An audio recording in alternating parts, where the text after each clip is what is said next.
నమస్తే, నా పేరు స్వప్న. కంచెల టీవీ స్టోరీ బోర్డ్ కి స్వాగతం. ఆర్థిక మోసాలే లక్ష్యంగా ఆవిర్భవించిన వెల్ఫేర్ దగాకోర్గా నిరూపితమవుతోంది. దొరికిన కాడికి దాచుకో లక్ష్యంగా పైనుంచి ఖాతాదారులకు కుచ్చుటోపి పెట్టింది. పేదల సొమ్ముతో డైరెక్టర్లకు రాజభోగాలు, ఆకర్షణీయమైన పథకాలతో అడ్డగోలు దోపిడీకి పాల్పడ్డారు. విలాసవంతమైన జీవితం, ఏజెంట్లకు కానరాని వైనం, అవినీతి, అక్రమం లక్ష్యంగానే వెల్ఫేర్ ఎండి పయనం సాగింది. ఈడీ దర్యాప్తుతో వెల్లడైన అవినీతి లీలలో దీంతో కేసులు మోతమోగుతున్నాయి. వెల్ఫేర్ గ్రూప్ నిర్వాహకాలపై ప్రస్తుతం లభించిన సమాచారం మేరకు సమగ్ర కథనాన్ని ఇప్పుడు చూద్దాం. మల్లా విజయ్ ప్రసాద్ విశాఖపట్నం రాజకీయాల్లో గుర్తింపు పొందిన ప్రముఖ రాజకీయ నాయకుడు, వ్యాపారవేత్త మరియు సినిమా నిర్మాత. మల్లా విజయ్ ప్రసాద్ తన రాజకీయ ప్రస్థానాన్ని కాంగ్రెస్ పార్టీ ద్వారా ప్రారంభించారు.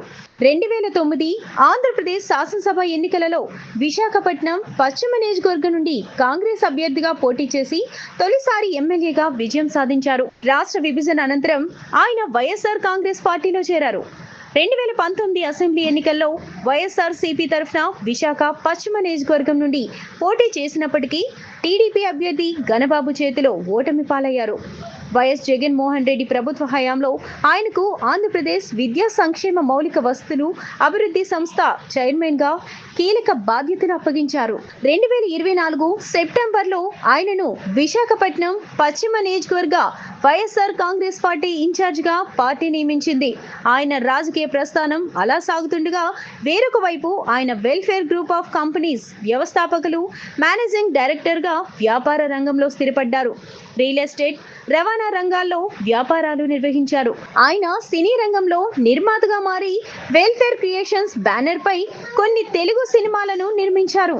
విశాఖపట్నంలో ఇంజనీరింగ్ డిగ్రీ కాలేజీలను స్థాపించారు. 1999లో విశాఖపట్నం కేంద్రంగా ఒక రియల్ ఎస్టేట్ కంపెనీలో కలెక్షన్ ఏజెంట్ గా సాదాసీదా జీవితం కొనసాగించిన విజయప్రసాద్ కోట్ల రూపాయలకు అధిపతిగా, సినిమా నిర్మాతగా, ఎమ్మెల్యేగా ఎదిగిన తీరు అబ్బురపరుస్తోంది. అది తెలుసుకునే ముందు ఇటీవల జరిగిన కొన్ని పరిణామాలను పరిశీలించాల్సిన అవసరం ఉంది.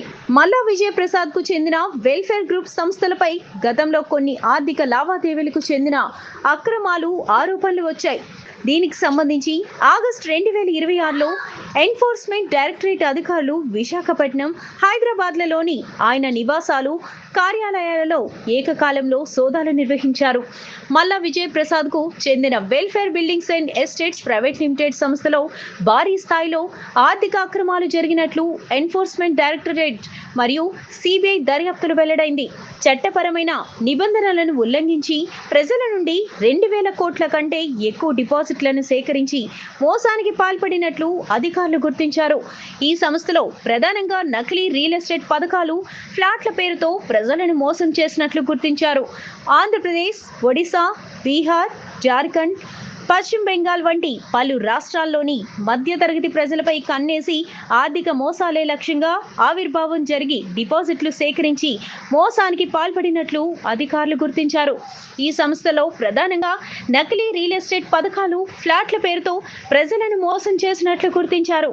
ఆంధ్రప్రదేశ్, ఒడిశా, బీహార్, జార్ఖండ్, పశ్చిమ బెంగాల్ వంటి పలు రాష్ట్రాల్లోని మధ్యతరగతి ప్రజలను టార్గెట్ చేసి నిండా ముంచేసినట్లు ఈడీ గుర్తించింది. విశాఖపట్నంలో సొంత ఇల్లు, హౌస్, ఫ్లాట్ ఇస్తామంటూ ఆకర్షణీయమైన మోసపూరిత పథకాలను ప్రవేశపెట్టి అమాయక పెట్టుబడిదారుల నుండి కోట్లాది రూపాయలు వసూలు చేసినట్లు స్పష్టమవుతుంది. పాంజీ చిట్ ఫండ్ తరహా మోసానికి పాల్పడి డబ్బులు రెట్టింపు చేస్తామనే ఆశ కల్పించి కొన్ని పథకాల ద్వారా డిపాజిట్ చేసిన డబ్బును కొద్ది రోజుల్లోనే రెట్టింపు చేస్తామని పెట్టుబడిదారులను నమ్మించారు.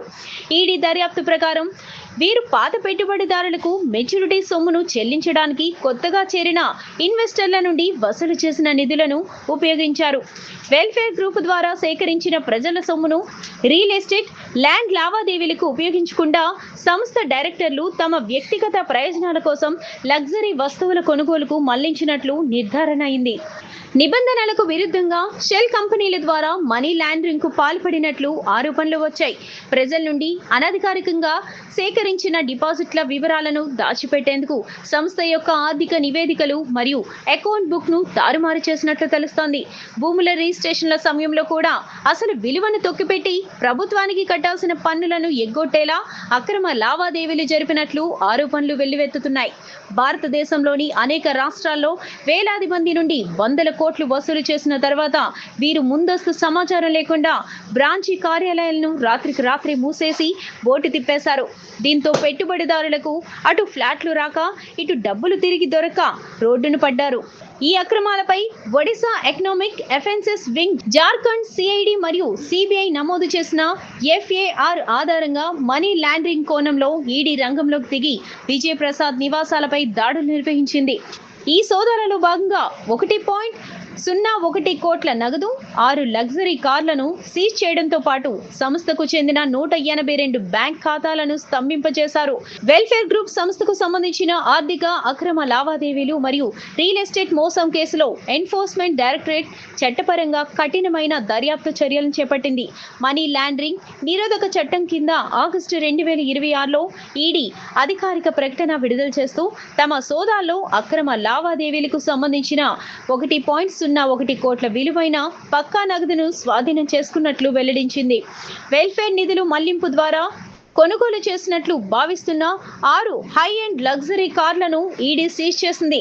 ప్రజల నుండి వసూలు చేసిన సొమ్మును దాచేందుకు మరియు ఇతర లావాదేవీల కోసం ఉపయోగించిన సంస్థ దాని డైరెక్టర్లకు చెందిన 182 బ్యాంక్ ఖాతాలను ఈడీ తక్షణమే స్తంభింపచేసింది. దీనివల్ల నిధులు మరికొన్ని చోట్లకు చేతులు మారకుండా అడ్డుకట్ట వేసింది.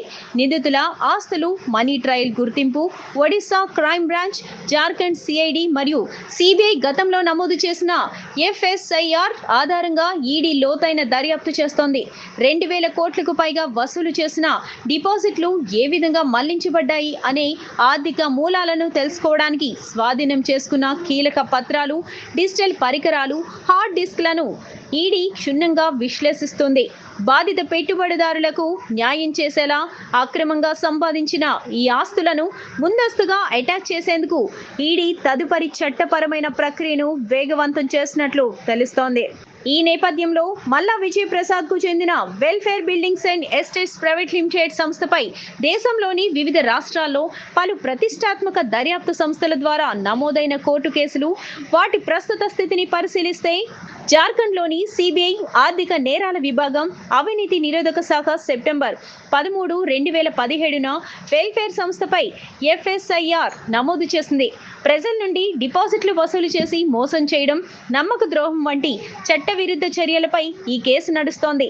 జార్ఖండ్లోని కొడెర్మా బ్రాంచ్లో పెట్టుబడిదారుల నుండి భారీగా వసూలు చేసిన నిధులను తిరిగి చెల్లించకుండా ఎగ్గొట్టారనే ఆరోపణలపై సిబిఐ ప్రత్యేక కోర్టులో ఛార్జ్ షీట్లు, విచారణ ప్రక్రియలు కొనసాగుతున్నాయి. ఒడిశాలో సుమారు 2 కోట్లకు పైగా నగదు, డిపాజిట్లను వసూలు చేసి బోర్డు తిప్పేసిన కేసులో ఒడిశా క్రైమ్ బ్రాంచ్ పోలీసులు మల్లా విజయ్ ప్రసాద్ ను సెప్టెంబర్ 21లో విశాఖపట్నంలో అరెస్ట్ చేసిన ట్రాన్సిట్ రిమాండ్స్ పై ఒడిశాకు తరలించారు.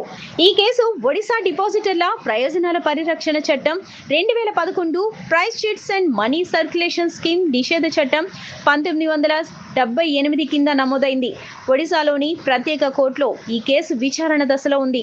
జార్ఖండ్ సిఐడి లోకల్ పోలీస్ కేసులు జార్ఖండ్లోని చాయ్బాసా వంటి పలు ప్రాంతాల్లో స్థానిక బాధితులు ఇచ్చిన ఫిర్యాదుల మేరకు జార్ఖండ్ సిఐడి స్థానిక పోలీసులు కంపెనీ డైరెక్టర్లపై ఐపీసీ సెక్షన్ 420 చీటింగ్, 406 నమ్మక ద్రోహం, 120B క్రిమినల్ ప్లాన్ కింద కేసులు నమోదు చేశారు. ఎన్సీఎల్ మరియు రిజిస్టర్ ఆఫ్ కంపెనీస్ విచారణ జార్ఖండ్ హైకోర్టు ఆదేశాల మేరకు Kolkata register of companies welfare buildings and estates సంస్థపై కంపెనీల చట్టం కింద ప్రత్యేక విచారణ జరిపింది. ఈ సంస్థ అక్రమాలకు పాల్పడిందని తేలడంతో నేషనల్ కంపెనీ ట్రిబ్యునల్లో కూడా దీనికి సంబంధించిన కార్పొరేట్ మరియు దివాలా ప్రక్రియల లీగల్ పిటిషన్లు దాఖలయ్యాయి. Enforcement directorate money laundering case 2026 పైనున్న సిబిఐ, ఒడిశా మరియు జార్ఖండ్ కేసులను ప్రాతిపదికన తీసుకుని ఎన్ఫోర్స్మెంట్ డైరెక్టరేట్ మనీ లాండరింగ్ నిరోధక చట్టం కింద ఒక సమగ్ర లీగల్ కేసును నమోదు చేసింది. ఆగస్టు 2026లో జరిపిన సోదాల అనంతరం ఈ కేసు పరిధి మరింత విస్తరించింది. నిందితులపై కోర్టులో ప్రాసిక్యూషన్ కంప్లైంట్ ఛార్జ్ షీట్ దాఖలు చేసేందుకు మరియు సేకరించిన 2000 కోట్ల నిధులు మళ్లింపుపై లీగల్ అటాచ్మెంట్ ఆర్డర్స్ ఇచ్చేందుకు ఈడీ చర్యలు తీసుకుంటున్నట్లు తెలుస్తోంది. మొత్తంగా ఈ సంస్థపై 5కు పైగా రాష్ట్రాల్లో క్రిమినల్, సివిల్, మనీ లాండరింగ్ కోణాల్లో వివిధ కోర్టుల్లో సమాంతరంగా విచారణలు నడుస్తున్నాయి. తెలంగాణ రాష్ట్రంలో హైదరాబాద్ కేంద్రంగా వెల్ఫేర్ బాధితులు సరస్వతి వేసిన కేసు, ఆంధ్రప్రదేశ్లో గుడివాడలో నమోదు చేసిన కేసుతో పాటు వివిధ ప్రాంతాల్లో బాధితులు నమోదు చేసిన కేసులు కూడా కొనసాగుతున్నాయి. మధ్యతరగతి ప్రజలను అధిక వడ్డీలో ఆశ చూపి ఆకర్షించి నిలువునా ముంచేసిన వివిధ రాష్ట్రాలలో వేల మంది ఖాతాదారులు గగ్గోలు పెడుతున్నా తనకు ఏమీ పట్టనట్టు నిమ్మకు నీరెత్తినట్టు వ్యవహరిస్తున్న వెల్ఫేర్ ఎండి మల్ల విజయప్రసాద్, ఆ సంస్థ డైరెక్టర్లపై రాష్ట్ర ప్రభుత్వం ఉదాసీనంగా వ్యవహరిస్తున్న తీరుపై బాధితులు అగ్రహోదాగ్రులవుతున్నారు. రాష్ట్ర ప్రభుత్వం స్పందించి కేంద్ర ప్రభుత్వంతో సంప్రదించి ప్రజలకు న్యాయం చేసే దిశగా చర్యలు చేపట్టాలని అంతా కోరుతున్నారు. ఇలాంటి కథనాల కోసం చూస్తూనే ఉండండి కంచెల టీవీ స్టోరీ బోర్డ్.